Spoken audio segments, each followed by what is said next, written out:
Living Ramadan tonight, Dr. Salim Parker speaks about life as a medical practitioner, his popular column Hajj Stories, and reflects on the ebb and flow of one's spirituality. As a result of the spiritual dynamics of this holy month, Ramadan touches the hearts and minds of more than just the Muslim community. Fazlan Fransman, Communications Manager of Islamic Relief, tells us about the work that this international organization is doing to inspire communities. South Africans living abroad compare their Ramadan. Tonight, inspirational and motivational speaker Abdul Ghani Babu Fablanka shares his insights on how one should live their life. We end off with a spiritual melody. What we try to do in our practice, not just in our practice but in our lives as well, is just not to be, you can't really be a doctor on its own. You've got to be a person, you've got to be a community worker, because our philosophy, and this is mine as well as my partners in the practice, is that people who are coming to our practice come seek medical attention, but they also actually pay our bonds, to put it very bluntly. They make sure that we earn some form of money, and we have to put something back into the community. And this is where the idea of putting something back in some way or the other is going to, in whichever way we could manage, was actually born. And I, alhamdulillah, have been able to write decently since childhood already. And one of the avenues that I could use was to actually start writing for people. And this evolved after a few years, not just having the writing facilities available, but then obviously with media changing, we went over to other interactions, such as live interactions at mosques, then radio programs, and then also certain forums such as getting people fitter, and I'll talk about that a bit later. And then ultimately, after I went for Hajj for the first time, that is really where I developed my passion for traveling, and especially for people going on Hajj for the first time and making sure that they have the experience that they will never ever forget. The year 2000, my wife Habiba Akhadeen, she's as old school as I am, and we were taught that as soon as you have money, and as soon as and if you're healthy enough, you must go on Hajj. People have different beliefs about, you have to be physically, mentally, spiritually prepared for Hajj. Our take is slightly different. We've been taught, and there are different schools as far as this is concerned, but the idea was always that as soon as you have enough money, and as long as you're healthy enough and obviously have sound mind, you should undertake this journey of Hajj. So people will say, look, I'm not spiritually prepared, but the journey itself can be a learning experience. And a lot of people will go and tell you that, because I went because my father forced me to go. I went because my uncle or my family members were going, so they asked me to join them. But the journey itself made them realize that there is life, that you don't have to be mentally and spiritually prepared for the journey. The journey itself takes you along those lines. This is what we realized when we were there. It opened our eyes, and if we look at it, it's not just me saying it. I mean, great institutions such as Harvard University, for example, they did studies there, and they found that people coming back from this journey, the males are more aware of the rights of females, for example. They are more tolerant of other religions, and this is not what they were taught, but this is what they experience, and what the experience with 184 different nationalities actually brings along with them. So it's actually an amazing learning journey to go on. This was in the year 2000, and somehow it was found out that I am a doctor, because one of the imams, Imam Yusuf Pandi, used to see me at the mosque quite close to the University of Cape Town where I studied. So he noticed me on the journey in 2000, asked me to attend to a particular sick person. This gentleman unfortunately passed away 2 to 3 days later, but it became known that I was a doctor there, so I tended to see quite a few patients on the journey. And I realized that a lot of the problems that people pick up during any journey, but specifically during Hajj, was not so much a case of being exposed to foreign countries, but more a case of not really being adequately prepared. And then the realization was born that if we can prepare people better for this particular journey, it would make a big difference not only to them but also to me, because I've somehow assisted them in actually going on this journey. And the idea of the column was not just to tell stories, but to actually bring a certain point home in each and every particular story. And what I tried to do was to divulge as to firstly what medical conditions people have, but put it in a humane form. So there's always so it's, yes, you can read it on different levels: the medical level, or the social level, or the spiritual level. But ultimately, I tried to combine all those aspects into one particular story. And we thought we'd give it a trial of 1 or 2 months, but 16 years later, it is still going, being written every single month. It's not in Muslim views since the beginning of 2016, but it's now still published every month on my website, which is called hajjdoctor.co.za, quite an easy one to remember. Always, as human beings, try to improve ourselves to a different level, but as in medicine, life is exactly the same. We tend to, I don't want to use the word stray, we tend to go back to our bad habits. And this is what I think Islam itself teaches us, that mankind is always going to go through his ebb and flow. So yes, we get very spiritual during Ramadan, but it is the nature of human beings to then deviate or just go back to their old bad habits. Similar to patients. You tell a patient for the first time that he's got diabetes, for example, the first 3 months he eats well, he takes his medication, he's compliant. After a while he feels maybe I can indulge a bit. After a month or so he starts forgetting to take his tablets or skips a few.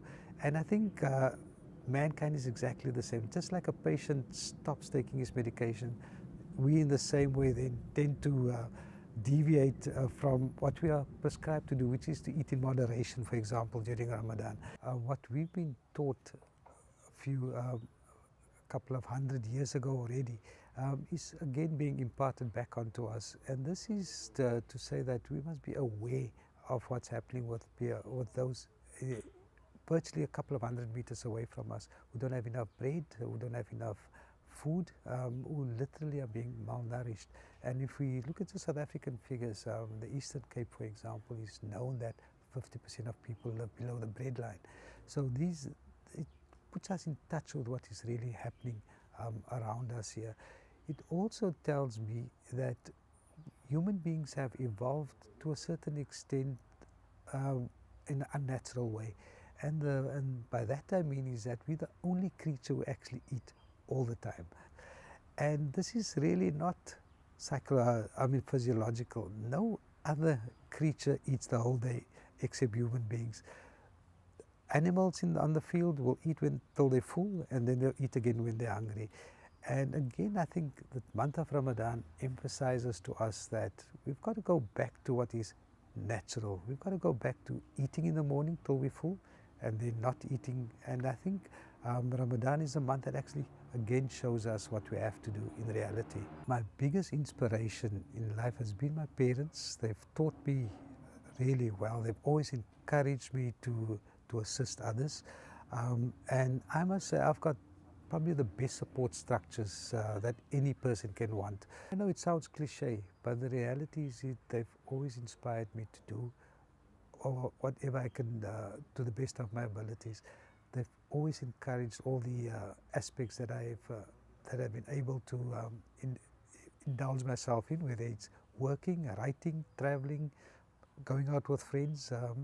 So those are the people that have been the mainstay of my inspiration. I mean, if I have to tell my wife, Habiba Akhadin, and my children, listen, I've got a visa for Hajj, I'm leaving tomorrow. They will ask me what they must pack. They will not ask why you're going. Similarly, if I have to go anywhere else, and my family members around me, they, as well as my practice partners, they've always encouraged me and assisted me in doing the travels that I do. I literally, if I have to leave tomorrow, my family structure of brothers, sisters, in-laws and neighbors will make sure that everything runs well at home.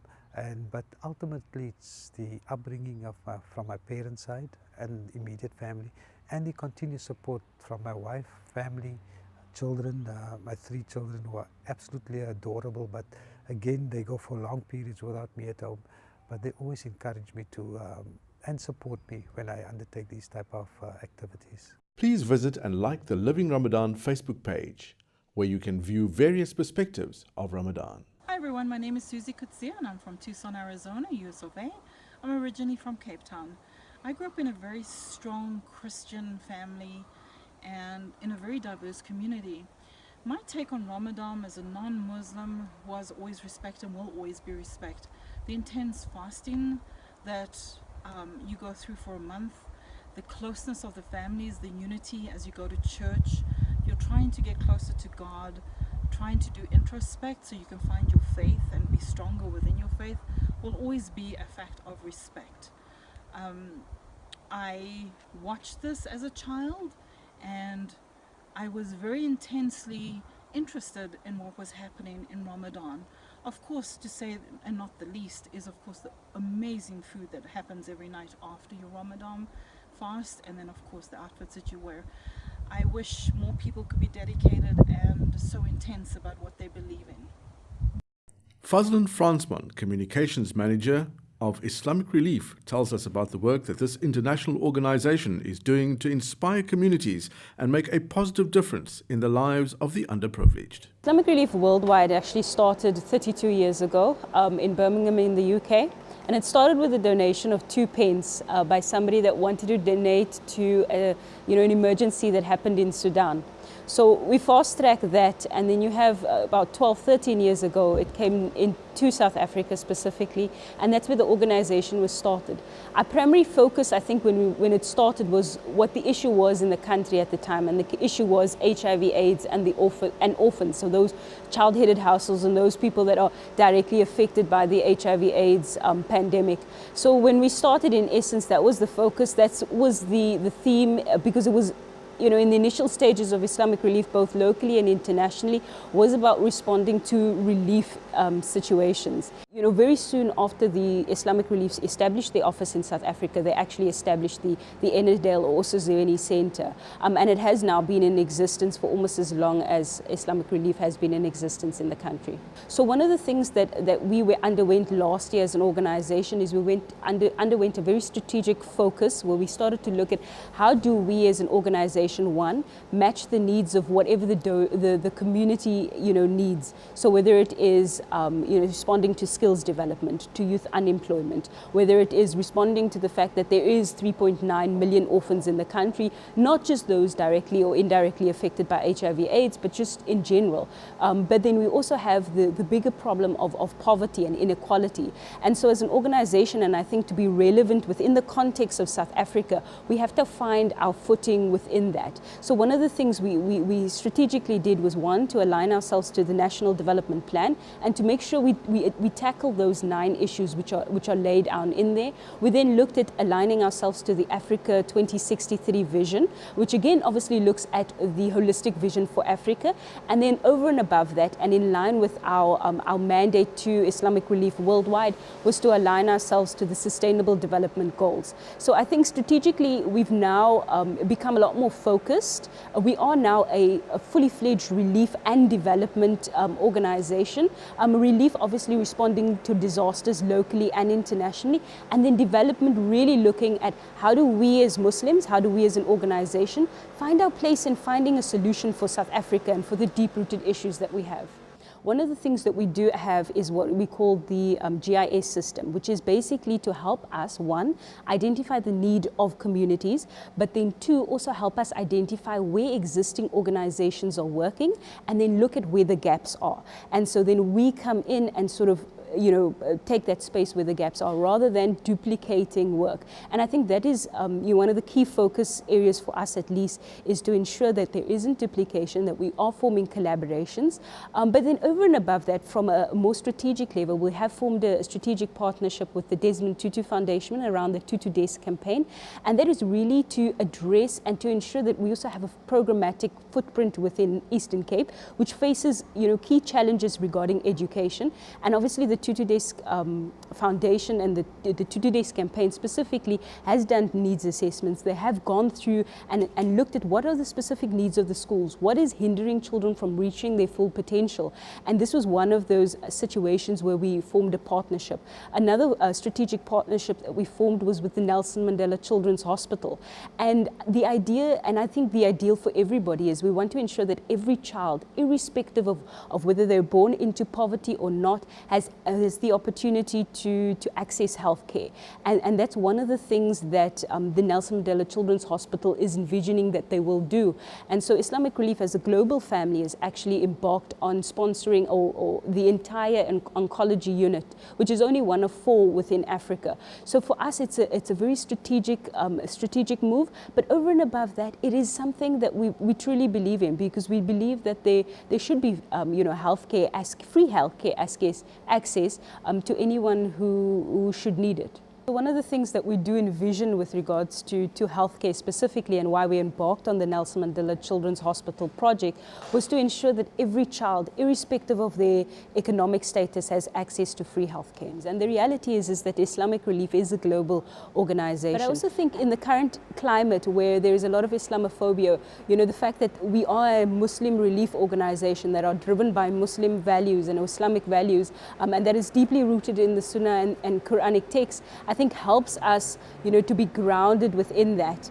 And for us, it's just a re-education to the donor market, for them to understand, and then also to the beneficiary market, for them to understand that we do not discriminate, that we give aid to anybody, irrespective of race or religion. Food security is always the top of our priority. If you look at it in South Africa, the reality is that 12 million people, irrespective of race, go to bed hungry each night. And so food security will always be part and parcel of the work or the relief work that Islamic Relief South Africa does. But I think if you zone it into Ramadan and you tie it into, and we have to look at it from the donor's perspective as well, and you tie it into what Islamically a donor would want to get out of giving in the month of Ramadan.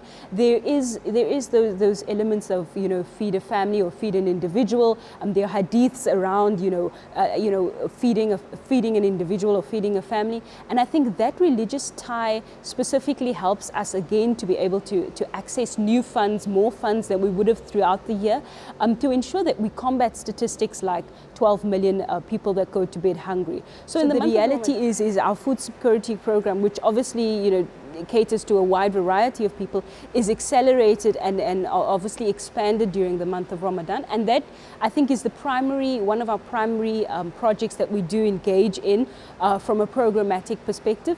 And then over and above that, what we try and do is ensure that the communities in which we do work, so whether it is in Cape Town, in Johannesburg, in Durban, or in some of the other areas, is to ensure in the month of Ramadan. So that's a key strategic focus area. But over and above that, it's also to ensure that other communities, wherever we can assist, whether it is locally in South Africa, and we do have projects for Ramadan in Lesotho and Zimbabwe as well, and there were some astounding stories that just came in through it. So when I think about the highlight of specifically the month of Ramadan for Islamic Relief, it's not how many parcels we've managed to distribute, it's not whether it's 10,000, 1 million, etc., etc. And those numbers do matter because obviously they affect the amount of people that we help. But I think the key thing is when you encounter an individual and they say to you something like, I don't even know how you found me. I was in need, but you found me. And when somebody says to you something like that, you know that as an organization, and sometimes even as individuals or as the donor market, we're actually, the response, we're the answer to that person's prayer. They've been making dua for this food parcel, they've been, praying for it, and here you come, and we're so fortunate just to be able to be, receiving that blessing, that so many thanks. You'll get individuals that say thank you hundreds of times over and above. And as Islamic Relief, we always say we're merely the vehicle. We're not the person, achieving the goal or changing the person's lives. We're merely the vehicle to be able to achieve that. And I think as long as we're cognizant of that as an organization, that is our success.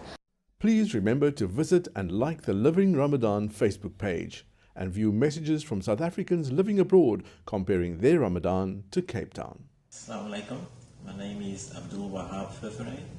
We have been living in the US since 1995 in various cities along the East Coast. Currently, we are living in a suburb of Philadelphia. The Islamic Center does community iftars on the weekend, and because of the lack of space, we rent a school dining hall. This is the people coming in for the iftar. This is the school grounds.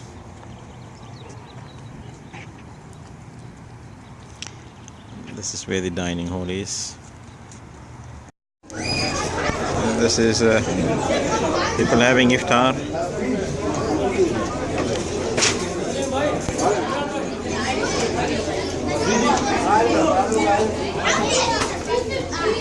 This is everybody just having finished their Sunnah Namaz after the Isha Fard, and we should be starting Tarawih shortly. Tonight, inspirational and motivational speaker Abdul Ghani Babu Fablanka shares his insights on how one should live their life. If you fear today, how will you live tomorrow? And if you fear for tomorrow, then how are you living today?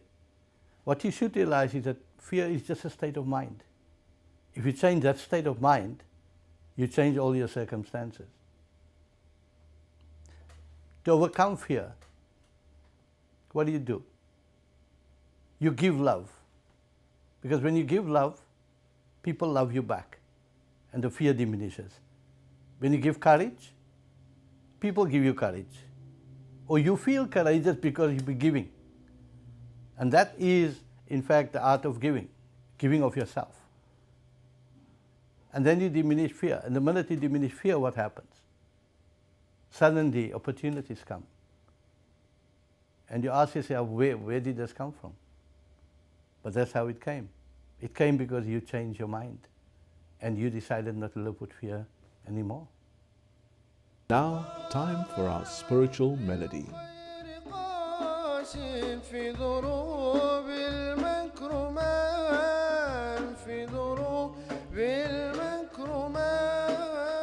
عظموا شأن الصلاة من أجل الواجبات حافظوا دوما عليها واثبتوا حتى الممات واثبتوا حتى الممات واثبتوا حتى الممات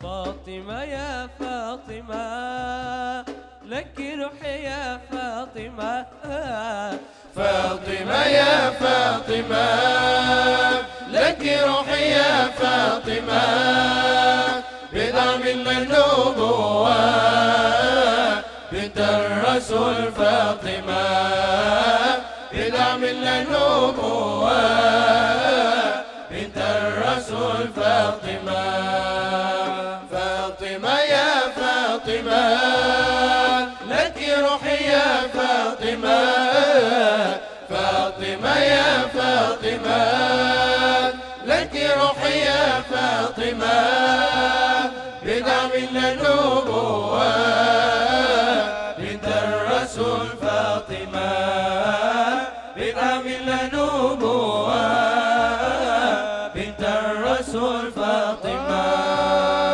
ذكر كلامها وتمذموها ذكر كلامها وتمذموها إلى الله شوقها بنت الرسول فاطمة إلى الله شوقها الرسول فاطمة فاطمة يا فاطمة لك روحي يا فاطمة فاطمة يا فاطمة لك روحي يا فاطمة بدعة من النبوة بنت الرسول فاطمة بدعة من النبوة بنت الرسول فاطمة فاطمة أولادها بالجنان السعداها فاطمة أولادها بالجنان السعداها كلوا لي من زيها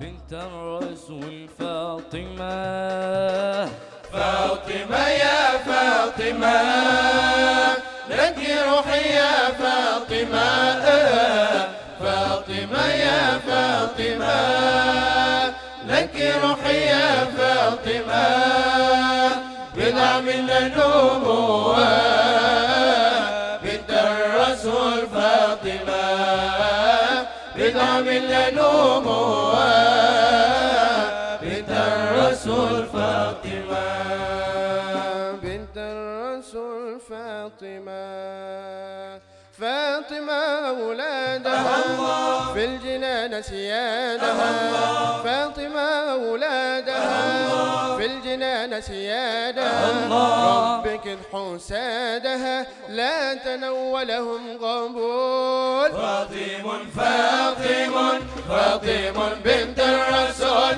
فاطم فاطم فاطم هي البدر فاطم فاطم فاطم بنت الرسول فاطم فاطم فاطم هي البدر جنب بيتي بيتها الله مجلسي محلها الله جنب بيتي بيتها الله مجلسي محلها الله داري زي بها يا عليمة لك خلوص فاطم فاطم فاطم بنت الرسول فاطم فاطم فاطم هي فاطم فاطم فاطم بنت الرسول فاطم فاطم فاطم هي